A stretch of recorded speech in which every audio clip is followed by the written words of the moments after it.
Okay, this is the start of my RadRover review.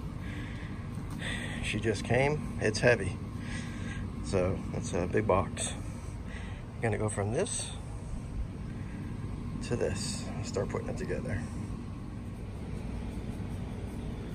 Okay, got one box here.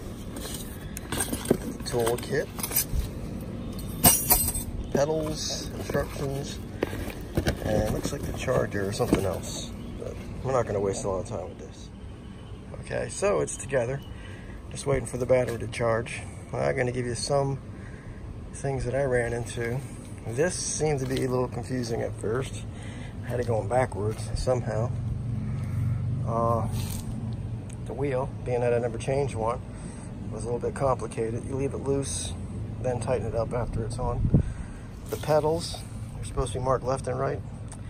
I couldn't see it, but I figured it out. So put these together.